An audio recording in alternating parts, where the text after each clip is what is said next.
Erica Savage. We finally have you on the podcast. I'm so excited to have you here. How are you?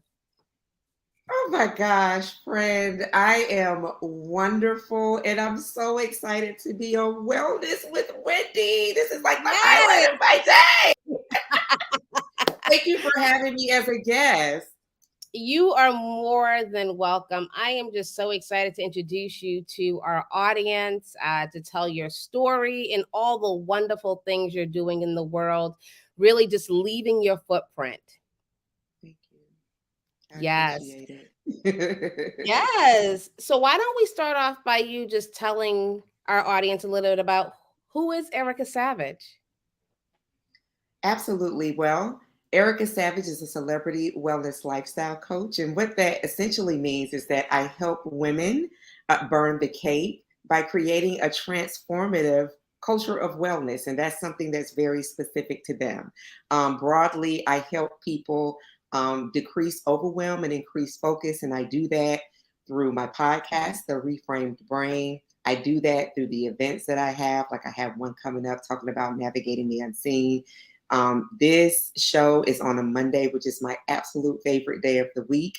So I do that through my writings where I connect with my Reframed Brain Wellness community every Monday to speak specifically about brain health and how we can all navigate unseen injuries and really make sure that we're not just here for the short term, but that we're having long, healthy, well lives. And I do that through my book, A Southern Girl's Green Thumb, 9 Easy Care Plants to Add to Your Space.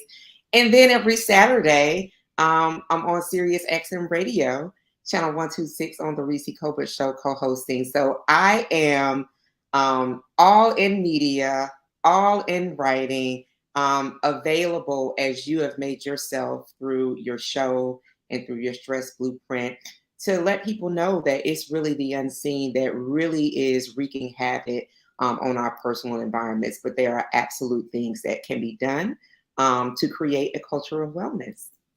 I love it. And you're like the perfect person to do all of that, just based on your experience, your past experience, your current experience, and you truly walk the walk. What you preach is exactly what you do. So I wanted to start off by telling us your story of how you got into this space and talking about the reframed brain, how that was born, talking about unseen injuries, which we're going to really unpack.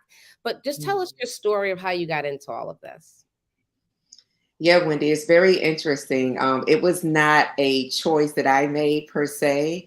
My background is working for the federal government as a financial analyst, handling billions of dollars in assets, briefing a two-star general and commanders, deputies, chiefs of departments.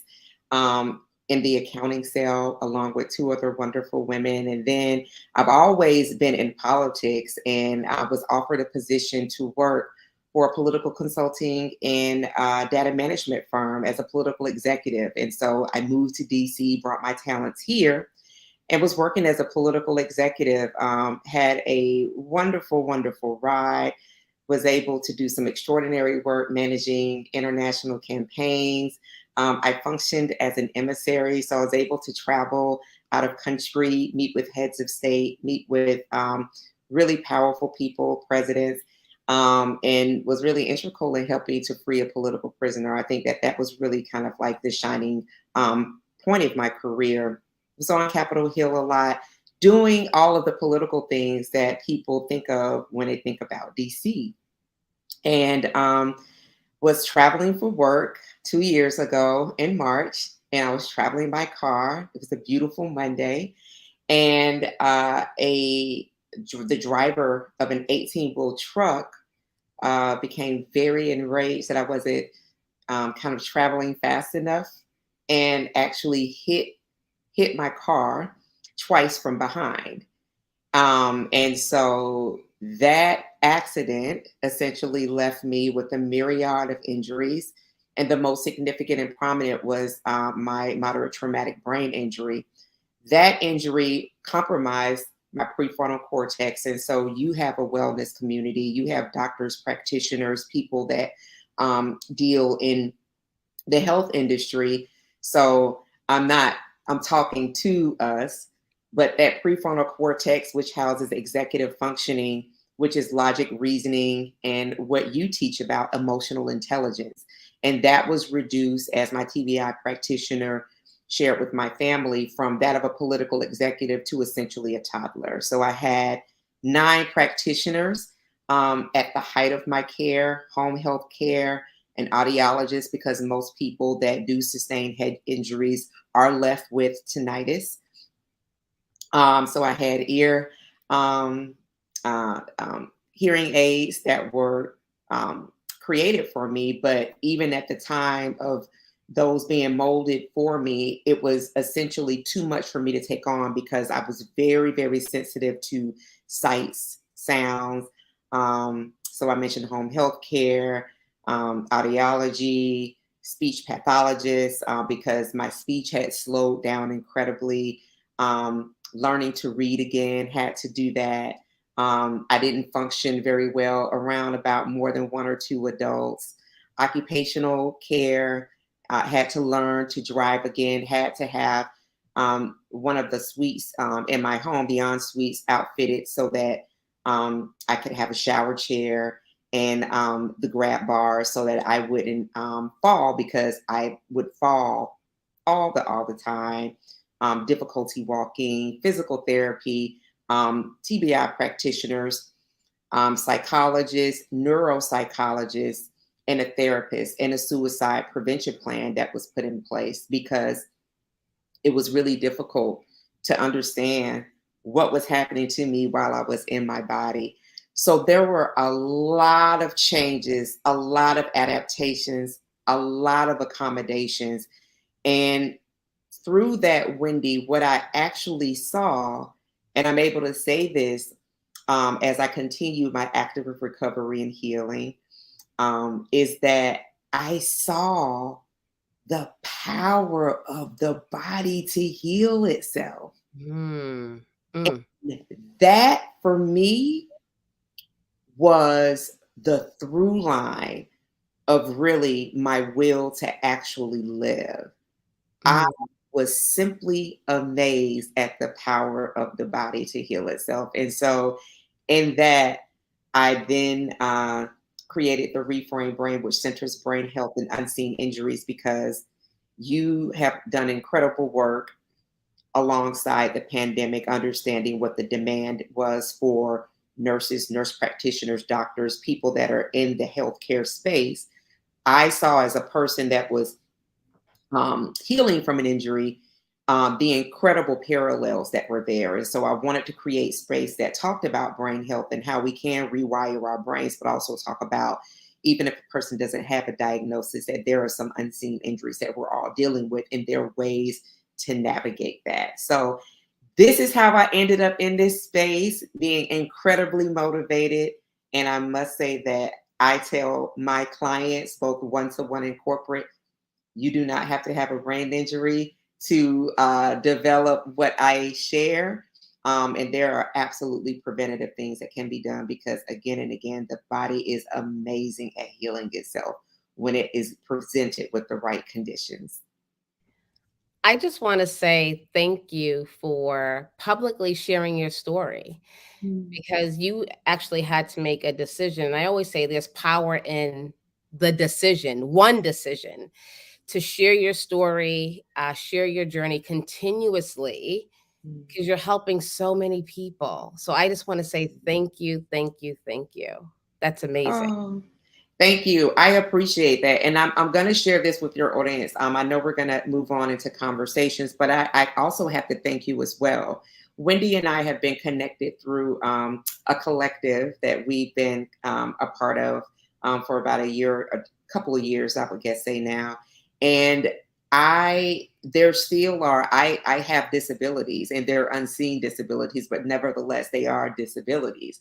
And so I have had a couple of experiences when I've been around Wendy, and Wendy has been very sensitive, because she's so dedicated in the work that she does, to be able to pick up, okay, Erica is not responding well to this environment, and was so very empathetic and so very kind and took great care of me, as a sister would, as you would pray and hope that if you were having an emergency, that someone who was a healthcare practitioner would. So I must say to you, my dear sister, Wendy Garvin Mayo, I forever love you. My family knows all about you.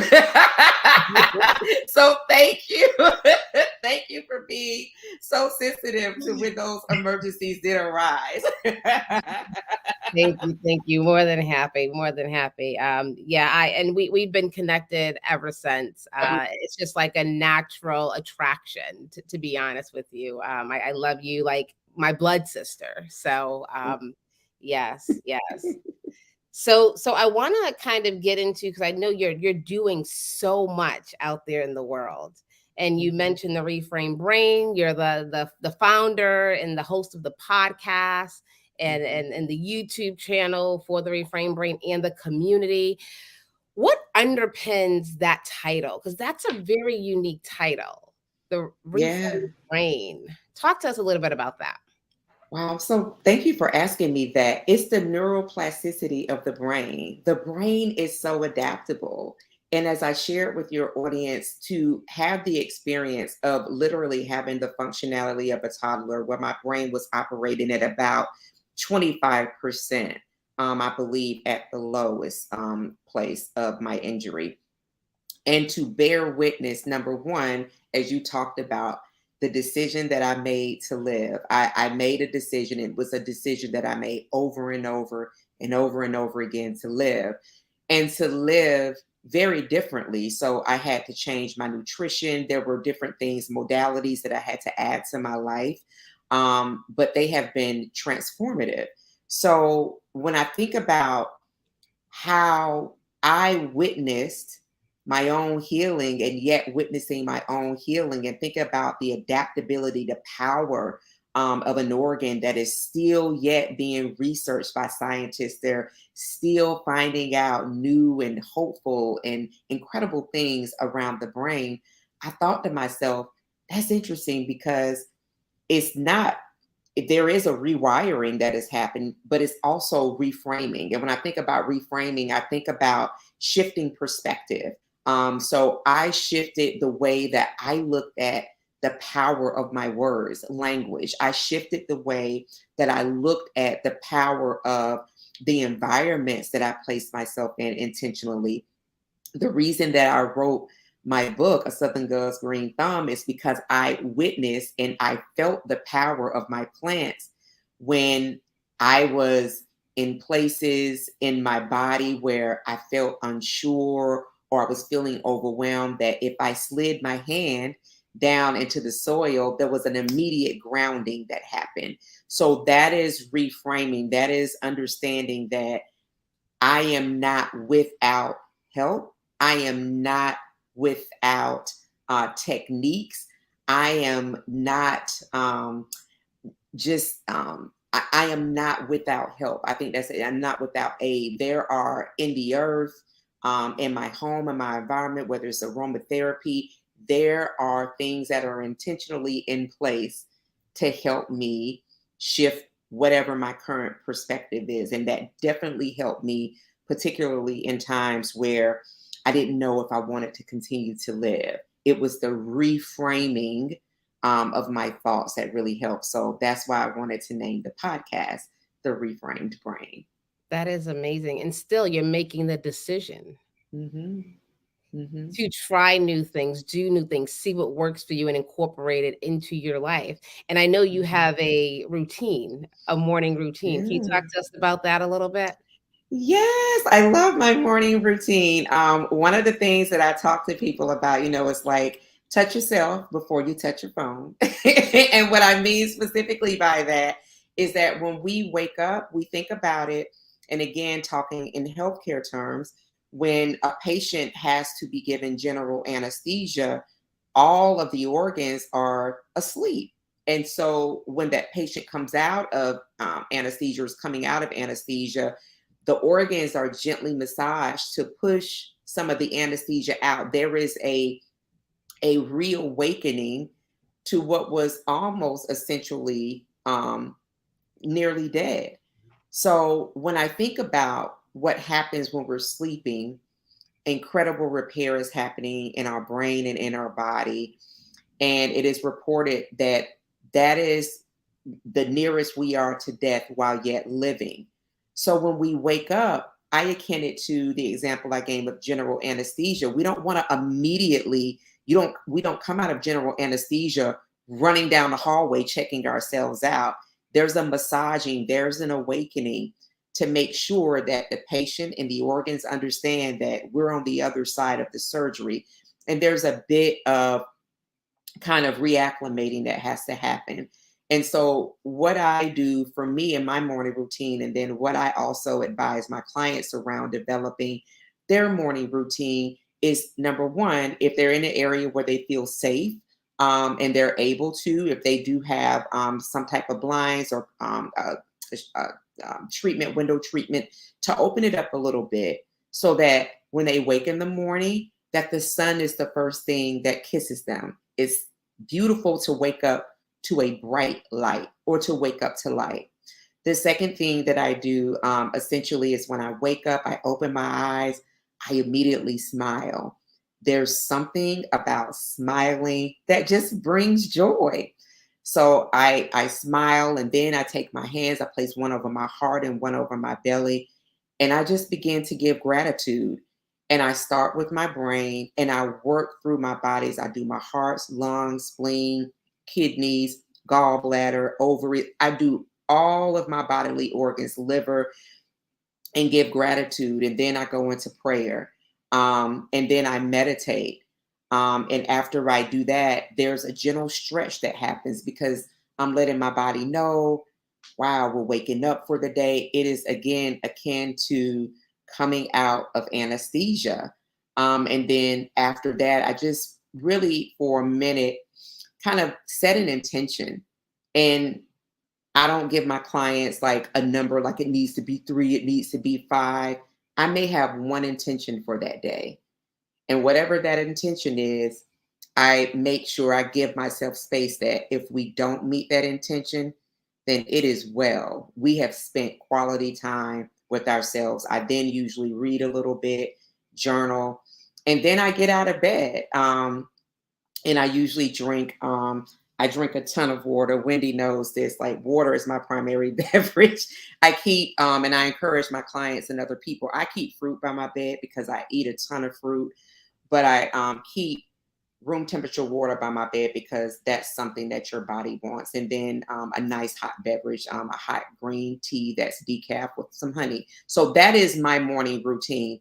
And what I'm essentially saying is why I say to touch yourself before you touch the world is because when we pick up our cell phones, whether we have 1, 2, 3 devices, if it's an alarm clock, or whether it's checking for emails, social media, whatever, what have you, then we have allowed the influence of the world to direct our mind and our thoughts. Mm-hmm. Take whatever it is. If it's 10 minutes, my morning routine is an hour, but that's me. There's no measuring stick for how long the morning routine is. However long, think about how much we give ourselves to the world. And by the world, I do mean your partner, if you have a partner, if you're not partnered, if you have children, and that does include fur babies. If you have parents, if you are a one that is caring for your parents or caring for people, there's a multi-generational household. If none of those things apply to you, when you pick up your phone, if it's work, that means that if it's emails from your boss, if it's emails from your employees, if it's social media, you're going to not only be receiving everybody else's thoughts, but you're going to be receiving ads too, because they do not go to sleep. And because they're in the business of making money. But all of those things will influence our day, will influence our direction. We may go shopping and not necessarily had a mindset to shop, but it could be because we were imprinted before we had the opportunity to really set the tone for the day for ourselves. What it does is it empowers us before we go into the world, and whether that's physically in the world, virtually in the world, or if it's a hybrid of both. And I have had great outcomes with my clients that have adapted a level of making sure that before they turn on the television, before they connect with their cell phones, that they have empowered themselves and then begin their day. I almost feel like you're honoring yourself. When you wake up, you're honoring self. You're reintroducing yourself, to the world before you even get started. I think that is such an amazing practice. And it starts Mhm. again with the decision. I feel like that's the word for our session, but it's really just making decisions in your life to say, I'm going to Mhm. do this. I'm going to honor myself before I get out of bed, before I pick up my phone, before I interact with anyone. I love that, because Oh you're no yeah. good to anyone else unless you know you're good, right? Like they always say, you got to fill yourself up before you start pouring into other people. Oh my gosh, Wendy, I have had clients, and you're absolutely right. I have had clients report back that they have seen reductions in what they thought were maybe evidence of hypertension, that they have been able to pass this along specifically to their team members. And to one of my clients that teaches at a college, so much so that she was recognized by her dean, because it was like, what is this approach that you are passing along to students? Because overwhelm, because you deal specifically in stress, is something that does have physical health implications. And so we move into that a little bit deeper as we continue to work, but understanding that, as you just said, the importance of honoring thyself before we give ourselves to the world. Because when we're in the world, we are in the world. And sometimes when we look up, that time can exceed 12, 13, 14 hours. And then how much of that time, even though we are in our own body, have we actually spent connecting with ourselves, setting the tone for ourselves?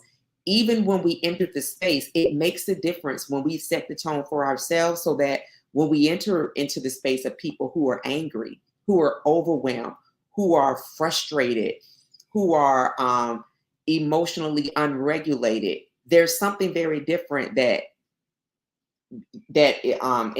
for our engagement with those individuals, because we have a practice in place where we're not easily responding to that, where we can make the decision to turn the other way. I was just in traffic not long ago, and there was a person, a construction worker, and listen, it was 90 degrees here in the DMV before. We just had a little rain that cooled it down about 15 degrees. But he was just like all types of, and I was just kind of like looking at him, because I was thinking to myself, he's hot and he's probably dehydrated. I mean, I could have like responded negatively because he was kind of being, don't do this. But he's hot. He's probably dehydrated. But the other thing is, I've already set the tone for my day, for my practice. And I know that's the output from that. That's the flow from that. I'm not I love responding. that. I love that. And, I always say, like, you're retaining your power, right? You're not going to Absolutely. give your power to the people in this world who may be having a rough day, who's tired, who's stressed, right? So it's really controlling self, knowing self, and controlling self, and that's part of emotional intelligence as well. So Absolutely. I want to ask you, what do you know now in your life, as a lifestyle wellness coach, lifestyle wellness coach, that you didn't know or appreciate when you were in your life prior to your accident? Ooh, wow, that's such an amazing question. I think how important breathing is. Like, it's something that we have to have oxygen, be it artificial, or if it's we're able to breathe on our own. um, the importance of breath work, how deep breathing, and I just posted about this today, the benefits of deep breathing, thinking about going into a doctor's office and they ask you to take those deep breaths. And there are specific reasons for that. but it does help boost immunity. It does help reduce stress. So just really understanding the importance of deep breathing, understanding that overwhelm and stress really do have, as I said before, real health implications. There's doing all of the things, but if there is not a real connected practice with being connected with oneself, that some of the experiences that we have in our body can really turn into conditions and diseases that we don't have to necessarily deal with. So I think really, and then also understanding the importance of our time. Um, Time is very, very precious, very, very precious, and giving it away freely in the name of multitasking, in the name of um, hoping to be admired and seen for all of the hard work that we've been doing, turning inward is much more powerful. So I think those three things are things that have really been like, wow, I wouldn't, on the other side, these are wonderful, wonderful things that I have learned. And I'm so happy to share that with my clients. Yeah, and I believe, as a celebrity lifestyle wellness coach, it's so important because we have celebrities who are just on the go, Yeah. right? They're on the go. They have this image. They have the schedule. I don't know if they're waking up and giving themselves that time, but for you to, you're a celebrity yourself, right? So you were on that side, but now Yeah. you're helping celebrities really slow down, the power of the pause, as you always talk about, and developing those new routines that's going to help you thrive Yeah. and going to allow you to sustain yourself as a celebrity out in the world, giving yourself to the world. So I think that is just so important. I And I don't appreciate it. think celebrities in this world take the time to really think about that. Yeah, I mean, their time is very much so curated. Their image is curated, and their time is very much so scheduled. There's a specific celebrity that I'm really, really hopeful to work with, and I have such admiration for her because she is an entrepreneur, multi um, hyphenated entrepreneur, a giver, a person that loves her community. She loves her people. And so and when I say I'm watching her, it's not like I am, I've moved next door and I'm watching everything, but through television and through social media. But I've been leading up to very recently, I was paying attention to a conversation that she was saying, and she was just talking about how tired she'd been because her schedule was so heavy. And so, fast forward to when I was watching her on television, and I remember specifically, she walked in the house, and at her island in her kitchen, she and her husband's kitchen, there's an assistant typing on a laptop with a legal pad to the right, and she's like writing. Her hair's done already, and it's early in the morning. And she was just like, I am so tired. Well, she was like, well, you have this. And it was like in the morning hours, like 8, 9, 10 o'clock in the morning. I'm like, and so she was like driving all night, and I'm sure not her physically driving herself, but being in a car on the road is just as taxing as driving. And so just watching and paying attention to her, her presence is almost, it's just ubiquitous, right? However, I would love to work with her to introduce some signature modalities that I have created and some techniques that I understand at the level that she is going to continue to work and build. I'm not telling people you have to stop. right? That is an individual choice. My job is to introduce what is going to be most beneficial for for this individual, for them to be able to function. And then if people make decisions around things that they want to step away from because they're making lifestyle improvements, that's always excellent as long as that works for them. But yeah, just watching the toll of the tiredness, and then seeing her very recently crying to say that, you know, she had a bit of a respite and she needed that. And I'm thinking to myself, that should absolutely be your lifestyle. So that she can continue to be productive in the ways that bring her joy, and that meet her goals that she's looking to achieve. Yeah, so who is it? Because they may be listening. They may be listening and want to connect with you. Oh my gosh. So Candy Burris Tucker. I am from Georgia as well. Call me, sis. Please, please, please. I would love to work with you. Candy is somebody I have admired for a long, long time. You know, grew up listening to Escape. She's from Atlanta. I'm from Albany, Georgia. So I'm Southwest Georgia. Of course, she's, you know, North Atlanta, but she is such a presence in the state. But as we all know, Candy is absolutely worldwide. And she's so admirable because she loves people and she creates platforms, opportunities for so many people. And one of the things that I always say about her is that she'll always be blessed because she gives from a place of absolute love. She has been given seed. God gives seed to the sower, and she has sown abundantly, even when people have been foul, mistreated her, have been ugly, have used her platform in a way to really lift themselves up.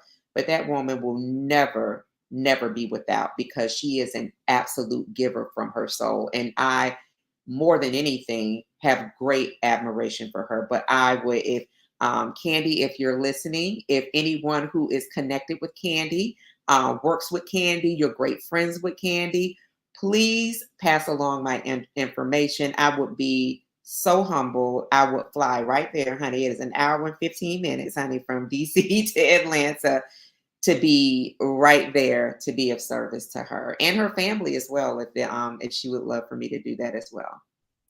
I love that. I love that. And Yeah.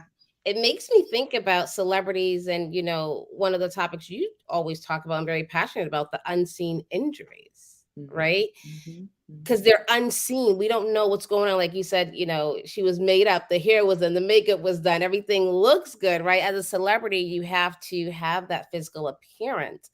But what I love what you do is you get under that. You mm-hmm. go, you allow them to take that mask off, and you really go, I want to say, in the soul. You do soul work. Oh, That's what you do. You really get in there. So thank when you are dressed up and you have the makeup on, the hair done, it matches your inside. So you. talk to us about what are unseen injuries, because I don't think a lot of people understand what they are, how to Mm-hmm, identify them, what to do about them. mm-hmm. So talk to us about that a little bit. Unseen injuries are, and I'm glad you asked that question, because I was speaking with someone and they were really, it resonated with them. They'd not heard that term before. And I said unseen injuries because when we think about anxiety, when we think about insomnia, when we think about depression, and I'm going to deal with anxiety and insomnia first. Um, as you well know, Wendy, at the advent of the pandemic, people were experiencing sleep disturbances. And so the American Medical Association coined the term coronasomnia because it was because of the pandemic that people were experiencing this, a lot of unrest, a lot of unsurety about what was happening next. But those things have not disappeared. And so it doesn't mean that a person needs to have a diagnosis. It can manifest in this way. I remember Dr. Avis talking about people having these long romantic relationships with the refrigerator, right? At the height of the pandemic. And so while that may have kind of slowed down for some people, there's still a level of unease because there are people that did lose a lot of people. There are people that perhaps they had to make a shift in their career, and whether or not that shift was beneficial for them, there's still a little bit of unease around navigating that space. Grief is an unseen injury because grief affects the body in a myriad of ways. Grief can show up as inflammation. Grief can show up as being hypervigilant. Grief actually can rewire the brain. So, depending on the level of grief that one person experiences, it could be that that person now, say, if they had something that was really catastrophic death that they experienced, the brain is now rewired that, okay, when there's even a hint of that event, this is the way that we preserve ourselves. This is the way that we preserve the body. And unless those things are, number one, acknowledged, meaning that they are actually seen and understood, that grief, anxiety, insomnia are not linear. They're things that are really outcries from the body to say that we're not in a good space. There's something that is bothering us. The body is messaging, and it's messaging through the anxiety, it's messaging through the insomnia, it's messaging through the grief, it's messaging through people that are experiencing depression. And these are all things that don't necessarily require a diagnosis, be it seasonal or actually just experiencing a space of depression. And so those are unseen injuries. If a person feels in traffic, they become really, really upset because they feel like somebody is cutting them off, or they feel like somebody should have gone through the light when they didn't. That's something else that's manifesting in another way. So the manifestations can look like anger. The manifestations can look like frustrations. The manifestations can look like scrolling on social media, being very distracted, overeating, undereating, sleeping too much. These are all unseen injuries. And to be very honest with you, Wendy, when I talk about this, the number of people that I have that will send me messages via DM is amazing. They, number one, as I said before, they've not heard of the term, but they feel seen. And so I think it's important for people to understand that me, as I said earlier in the show, I have disabilities, exceptionalities, differing abilities. People word that in different ways, and they're not seen. I don't walk around with the shirt that says I have disabilities. However, I understand I have disabilities. So if I'm in a place and I'm not necessarily maybe clear, there may be a moment of confusion that I have. I'm good with actually stopping where I am. If I'm like walking somewhere, I'll excuse myself and sit down and wait for myself to collect my thoughts. However, if a person maybe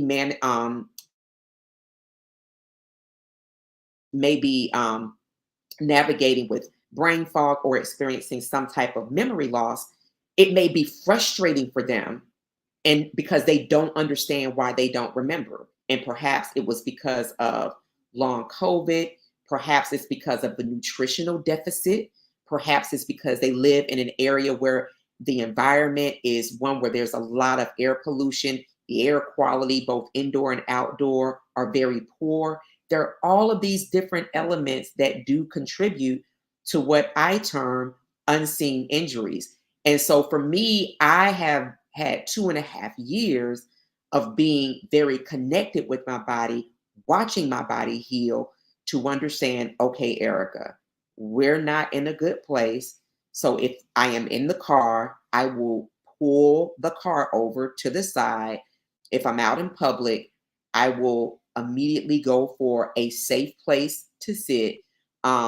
It does not, and I was out of the country, and I told my friends, I was like, I got to get in an Uber and I need to go back to the hotel. I need to excuse myself. And that's what I did because I felt something coming on. But a person that's not connected with their unseen injury, may respond in a different way. So that's why it is important to talk about these things, so that number one, people can feel seen, because that's what people want at their base core. We all want to be seen. We all want to be heard. And you well know this as a fantastic nurse practitioner. The second thing that people want, alongside being seen and heard, is they want to be believed. People want to be believed that they're saying they're having this experience in their body, and they want the person on the other side that they're talking to actually believe what they're saying. And then, thirdly, people want to be healed. And I believe that that is why, we kind of see people doing a lot more drinking on television. We see people doing a myriad of things, and those are adults' decisions, all in moderation, but done in response to unseen injuries can actually be of detriment to the organs that do the most work for us, and that would be the brain, the heart, our lungs, and our liver, and all our other organs. So these are the things that I work with clients one-to-one, and both in the corporate space, to say, I hear you, I see you, I believe you, and I believe that you absolutely have the power of your own healing in your hands and in your mouth and in your mind. Ooh, that is so powerful, because even though they're unseen, they'll still manifest and they'll come to light. And I like the way you Mhm. you you you said that. It could be anger, right? There's a lot of people who are just angry, but really Mhm. unpacking that. And I love, that's something you do. You help people unpack those unseen injuries and put them Mhm. on a journey, or even walk with them on the journey to healing. So, so, so, so, Absolutely. so important. And I always tell people what matters is when you go to bed at night and your head is on the Mm. pillow, those things, those Yes. things we need to Mhm. talk about.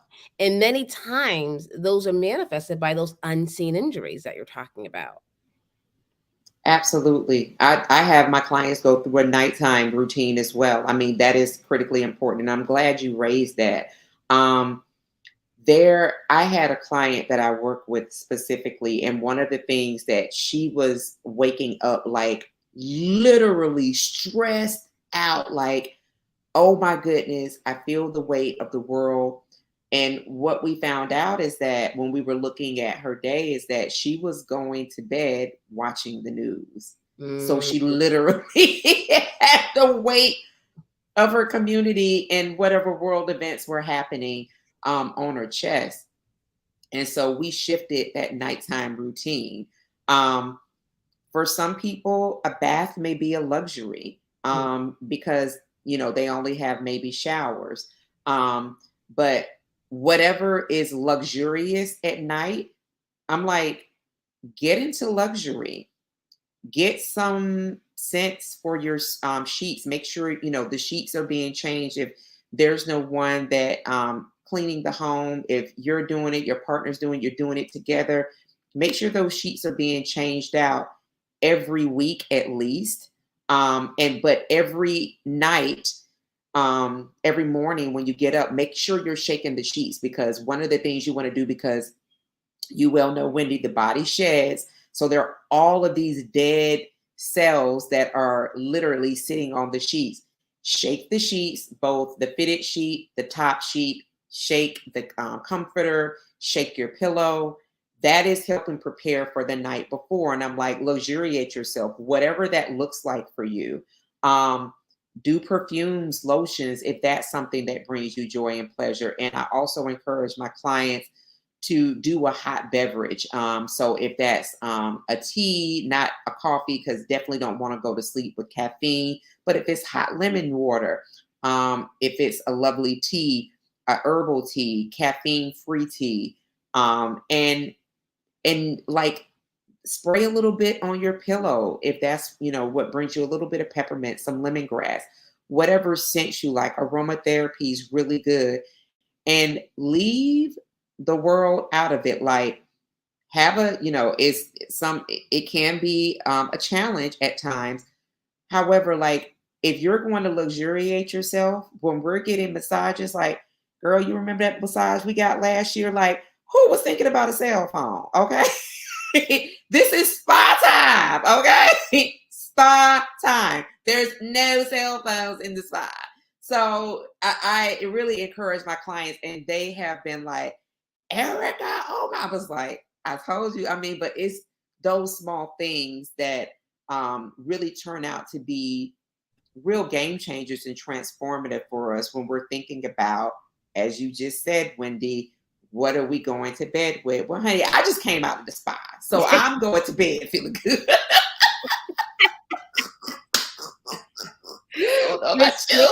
For sure. It's creating the environment. It's creating the environment. I know you in your community, you were talking about the same thing, right? The environment. And you said something that I thought was very interesting. I was talking to my husband about it, about dirty clothes in the bedroom. No dirty, no shoes, no dirty, none of that. And the only pair of shoes that are in my bedroom are bedroom slippers. And I wash them once a week, and they're always in the house. There are no dirty clothes, because that stagnant energy, if you notice, if one notices, if there's something dirty in you toss and turn. It's kind of like the same thing with the sheets, right? If they're not shaken every morning, it's those dead skin cells, like literally sitting there, like, really? So it makes it very difficult to sleep. So yeah, no dirty clothes and bedroom slippers only. Yes, I love that. I thought that was amazing. And I know you have an event coming up to talk about unseen injuries. Can you tell us a little bit about that? How can people get registered for this event? Absolutely. I'm really excited about this. This is the first of more to come. It's Sunday, August the 20th at 5 p.m. Eastern Standard Time. People can go to the reframedbrain.com to RSVP for this event. It is an online conversation. Navigating the unseen is really a bit of what we talked about, really helping people understand that if they're what they've been experiencing, because to some degree, everybody is experiencing some level of unease, having questions around their own health or things that they're not understanding that they're navigating in life, that this is actually the discussion place for that, navigating the unseen and what that looks like. And that I always want to emphasize and stress that a person does not have to have a specific diagnosis to be dealing with an unseen injury. Some people really are traversing through a significant weight of grief, and feeling like time, people just continue to move, while they have really not had opportunity to really really sit with and really talk through and really know how to deal with and unpack what they've been experiencing. So this is a space for people to be seen, opportunity for me to share even deeper around what unseen injuries look like and how they manifest, and some ways that we can actually navigate, which is why it is called Navigating the Unseen. So people just won't hear, oh gosh, okay, well, I can check the box there and I can check the box there. And oh my gosh, Erica, like, I'm not going to keep checking all of these boxes. I feel like, there's something really wrong. And it's not anything wrong. I talk about language all the time. Like, that's one thing that's really helpful, is really shifting the language. Once we understand, once we are seen, now we can actually grab hold to tools that actually shift around. And so I would love for people to go to the reframebrain.com. You'll see the event pop up once you go on. And it's really going to be an informative conversation that we're going to have. And I feel like people are really going to walk away not only feeling seen, but feeling like they have some tools in order to navigate what they've been experiencing. Yes, I love that. And if you think you don't have unseen injuries, go, because you may learn something that you can help someone else with. Especially, I know a lot of healthcare leaders, managers really listen to Mhm. the show and watch this show. Go so you can really relate to your employees. I think it's for everyone, whether you think you have unseen injuries or not. Go learn how to navigate them, because we're in a world full of so many different people and you Oh never know my gosh. what you can learn. So I would say Yeah. definitely go register. I will definitely be there listening in. So Mhm. yes, this is going to be amazing. And Erica, before we get into the rapid fire, where can people get your book?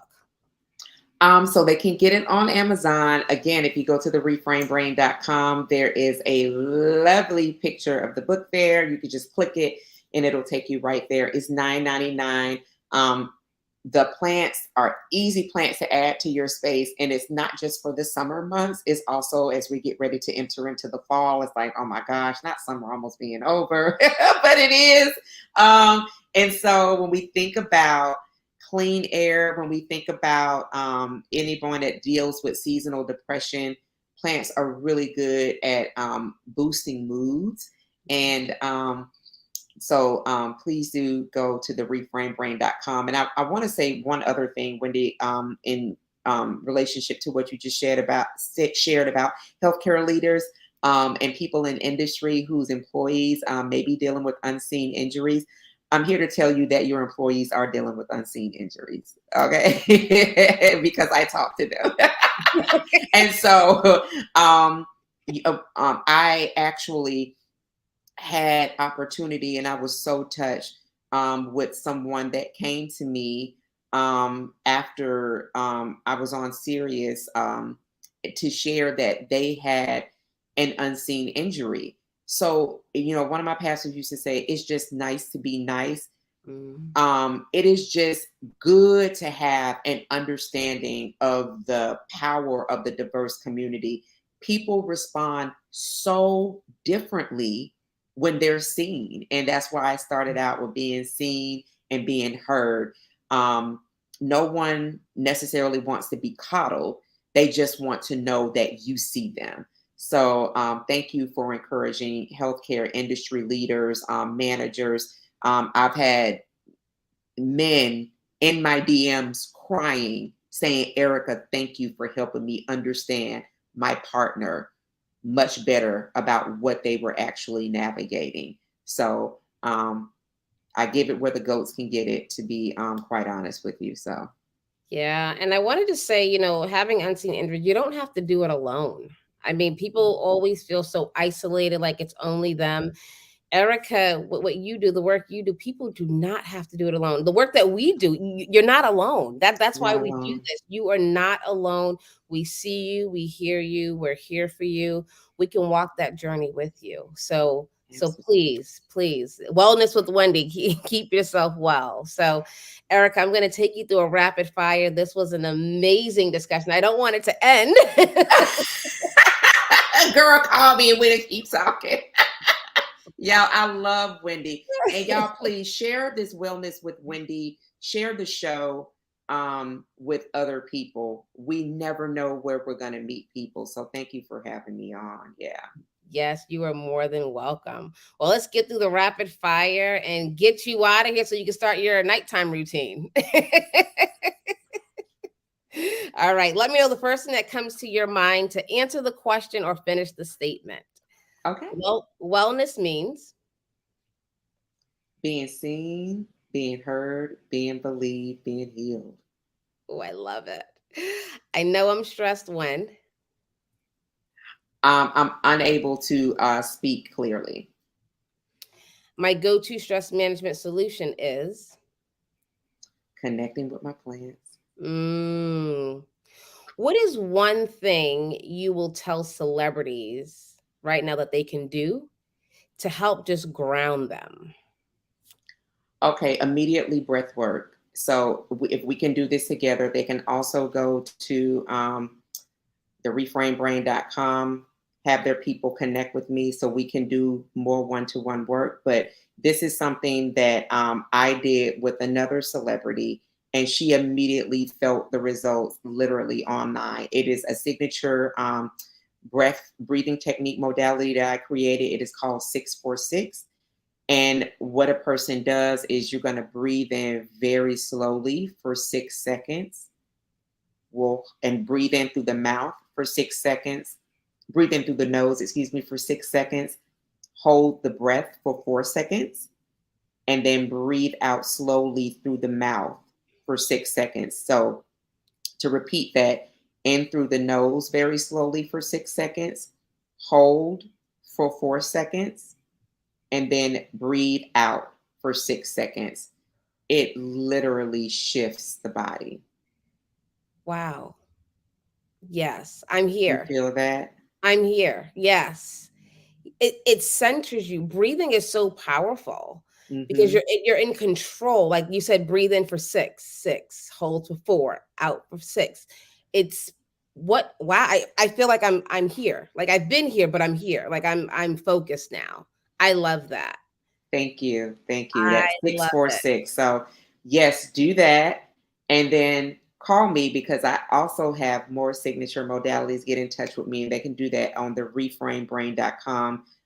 My team has set up a contact sheet and I and they are very much so responsive. I love that. I love it. I love it. And Erica, what is something you learned about yourself during the pandemic? Oh gosh. Oh, I am not a machine. And that was something that I used to repeat. And I felt like I was just so proud of, like, oh, I can do it all. And that is a no thank you. Yeah. I am not a machine. I will say I am divinely and uniquely and finely created. I am not a machine. I am 100% human. And you know what? That reminds me, you said something on Monique Presley's show. You're owning the lane you're in. That Absolutely. was so powerful. So let's end on that. Now let's unpack. I have to unpack that a little bit. I love that. Thank you. I was like, whoa, because we all evolve. And I think it's so important. I'm owning the lane I'm in. So talk to us about that. And then we're going to really wrap it up, but I you have to unpack that for us. Girl, I mean, thank you so much for bringing that back to me, Wendy. It was very difficult coming out of such and I'm saying for me, a powerful background, the financial analysis, then the political executive landscape, and really reconciling with who am I now? I'd always identified with my job, and then I have a strong media background as well. So it was always my job. It was always those things that went before me. So owning the lane that I'm in was that I was no longer attached to those things because my ability to move in those spaces had been compromised, and those weren't things that I was willing to kind of like put my body and my brain back into at the pace that I was doing. Owning the lane that I'm in is that I've said those things didn't define me. Those were great things that I accomplished, but they didn't define me. The work that I do, the soul work, as you put it, that I do, the way that I am able to enter into the space of people who are powerful people and be very, very, be a vault for them and see the most vulnerable sides of them, yet guide them and be very connected so that I'm able to do a work that's specific for them. That's my lane. That's why I'm a celebrity wellness coach. Yeah. I help people be well. That's what I do. And I feel so good about that. That's my lane. I love it. And we are going to end there. Thank you so much for being here. I love you so much. And I can't wait to wrap my arms around your neck. I can't wait either. Thank you so much to the staff, the team of Wellness with Wendy. Thank you, my dear sister, Wendy Garvin Mayo. I love you so much.